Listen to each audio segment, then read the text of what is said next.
지난 동영상에 이어서 비즈니스 이메일이나 레터 작성 시에 참고할 만한 사항 내지 유의점들을 추가로 좀 더 알아보겠습니다. 이번 참고사항 6에서도 9가지 항목을 알아보도록 하겠습니다. 먼저 46번째, 복합명사입니다. 복합명사들은 일상적으로도 사용되며 비즈니스 통신문에도 자주 등장합니다. 보통 더 중요한 단어가 먼저 나오고 그 다음에 설명하는 단어가 옵니다.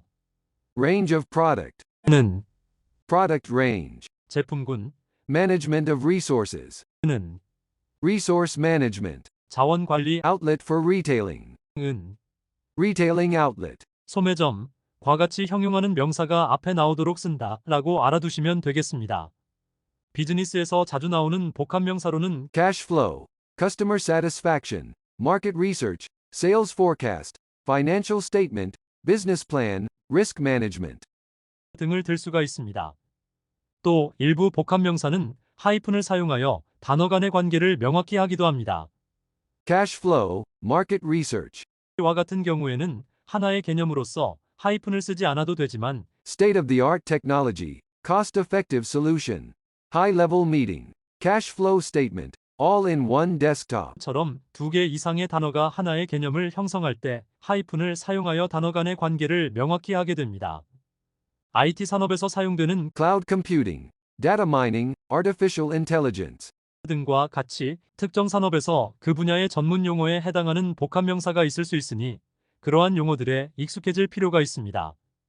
다음은 47번째, 확실하고 간명하게입니다.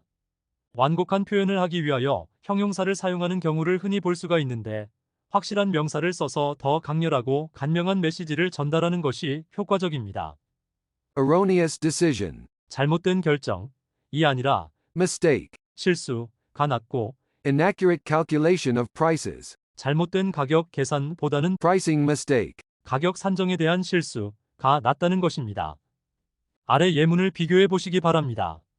We made an erroneous decision regarding the shipment schedule. 선적 일정에 관하여 당사가 잘못된 결정을 했습니다. We made a mistake regarding the shipment schedule. 선적 일정에 관하여 당사가 실수를 했습니다. 또 표현의 강약 조절을 위해 약한 표현을 찾는 경우도 있는데 표현하고자 하는 바로 그 단어를 쓰는 것이 좋습니다. 명확한 언어를 사용하는 것이 이해도를 높이고 프로다운 인상을 주기 때문입니다. 예를 들어 Have intention. 의도를 가지다 보다는 Intend. 작정하다, Have not succeeded. 성공하지 못하였다 보다는 Failed. 실패하였다 와 같이 쓰는 게 더 낫다는 것입니다. 아래 예문을 참고하시기 바랍니다. We are in agreement with the proposed terms. We agree with the proposed terms. 당사는 제안된 조건에 동의합니다. We made a cancellation of the order. We canceled the order. 당사는 주문을 취소하였습니다. 다음은 48번째, 수동태, 능동태입니다. 공식적인 문서에서는 수동태를 쓰는 것이 좋다고 하는데 이는 행위의 주체를 명시하는 것이 중요하지 않거나 불필요할 수도 있기 때문입니다.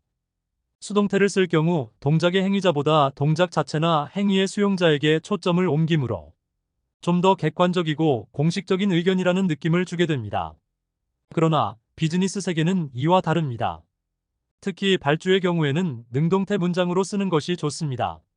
능동태는 명확성, 직접성 및 권위감을 전달하는 데 도움이 되는데 이러한 요소들이 비즈니스 소통에서 중요하기 때문입니다. 주문을 할 때나 요청을 할 때는 오해나 오류를 방지하고 주체를 확실하게 식별할 수 있도록 능동태 문장을 쓰도록 합니다. 주체가 행동을 담당하는 사람이므로 책임 소재를 명확히 할 수 있게 됩니다. 아래 수동태 문장과 능동태 문장들을 비교해 보시기 바랍니다. A quantity order will be placed by us. 당사에 의해 대량 주문이 발주될 것입니다. We will place an order with you. 당사는 귀사로 발주를 하겠습니다. The new shipment will be delivered by our company next week. 새로운 발송품은 다음 주에 당사에 의해 배달될 것입니다. Our company will deliver the new shipment next week. 당사가 다음 주에 새로운 발송품을 배달할 것입니다. 다음은 49번째, 강조, 문장 재배치입니다. 내용을 강조하는 방법 중에 하나로 문장 재배치를 들 수가 있습니다. They advertised on television. 을 재배치하면 다음과 같이 됩니다. What they did was advertising on television. They sold paper products. 라는 문장도 다음과 같이 재배치할 수 있습니다. What they sold was paper products. We promoted our new product through social media. 또 재배치하면 아래와 같이 강조하는 문장을 만들 수 있습니다. What we did was promoting our new product through social media. 이와 같은 문장 재배치 방법은 무역 서신이나 비즈니스 영어에서 자주 사용된다고 할 수는 없겠으나 특정 행동이나 전략에 대하여 주목을 끌거나 강조하는 데 효과적일 수 있습니다. 다음은 50번째, 통상 복수형을 사용하는 명사들입니다.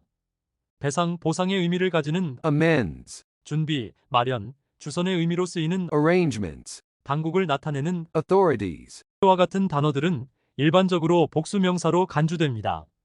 이러한 명사들은 종종 둘 이상의 당사자나 구성 요소를 포함하는 행동, 합의 또는 개체들을 나타냅니다. 무역통신문에서 자주 사용되는 복수 명사의 예를 들어보면 Goods. 상품, Bankers. 은행, Conditions, circumstances. 상황, 사정, Customs. 세관, 관세, Damages. 손해배상금, Dues. 사용료, 요금, Details. 세부사항, Funds. 자금, Means. 재력, 수단, Particulars. 상세, 명세, Proceeds. 물건 판매, 행사 등을 하여 받는 돈, 수익금, Terms. 조건, Returns. 반품, Responsibilities. 책임, Benefits. 혜택 등이 있습니다. 다음으로 51번째, 가정법 현재와 미래입니다. 가정법 현재와 가정법 미래의 문장 간의 차이점은 화자의 확신 또는 가능성의 정도에 있습니다. 가정법 현재는 가능성이 높거나 개연성이 크다는 것을, 가정법 미래는 가능성이 낮거나 불확실하다는 것을 시사하고 있다고 하겠습니다. If the position changes, we will gladly be in touch with you.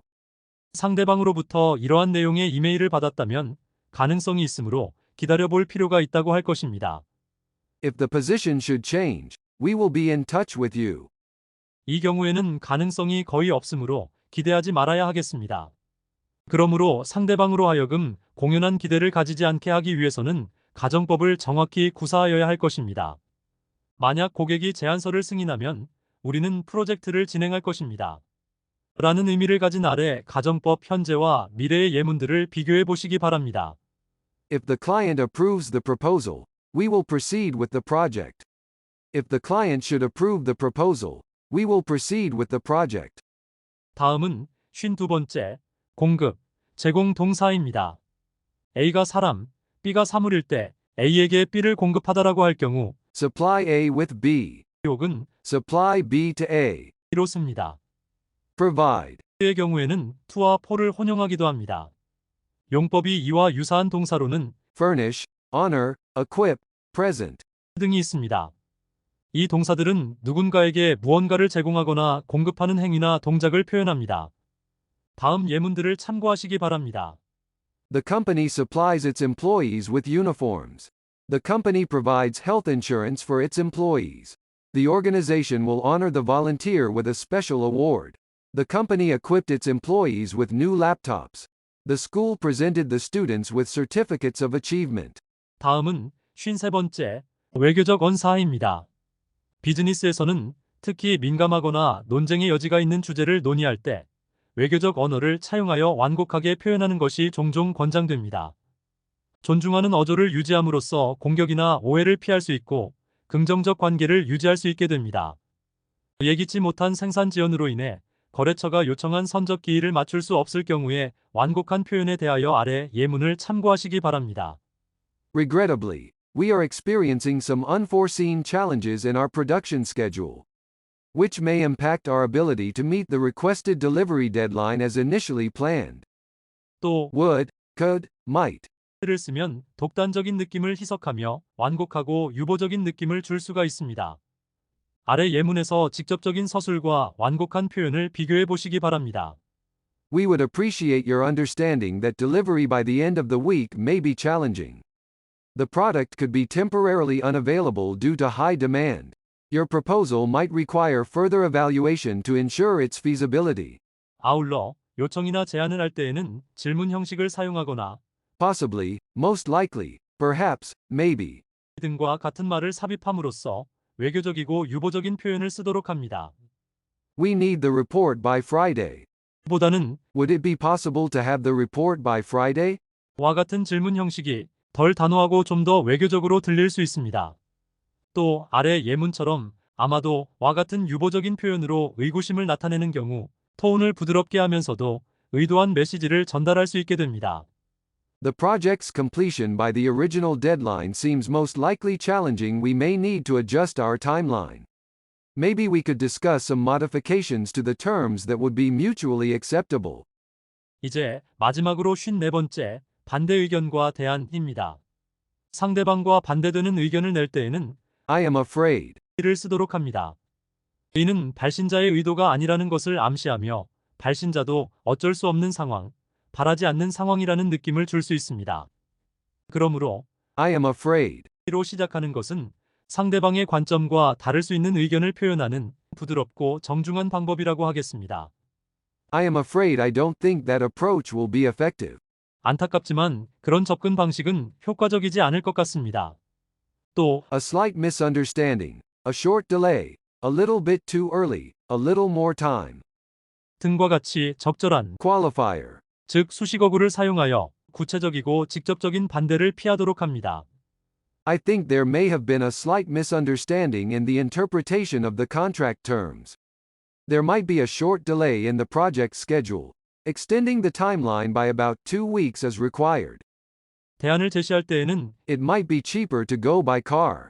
의 사례처럼 비교급을 써서 상대방의 의견도 괜찮지만 나의 의견이 더 낫다는 의미로 의사표시를 하는 것이 좋겠습니다. 아래 예문처럼 상대방 의견의 타당성을 인정하면서 자신의 관점을 외교적으로 표현한다는 것입니다. It might be more cost-effective to consider taking the train instead of booking flights for the business trip. 이상과 같이 비즈니스 이메일이나 레터 작성 시 유의할 사항이나 참고사항 9가지를 더 알아보았습니다. 다음 동영상에서는 비즈니스 이메일 관련한 주의 사항을 상세히 알아보도록 하겠습니다. 감사합니다.